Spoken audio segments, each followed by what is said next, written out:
Sa ha? Siya tayo na.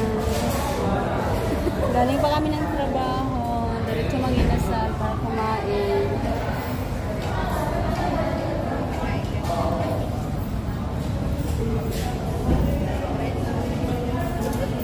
Kain na ni.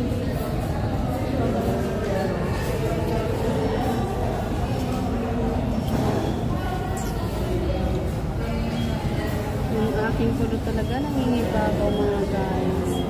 Hindi na naman ko nakalagay ng aking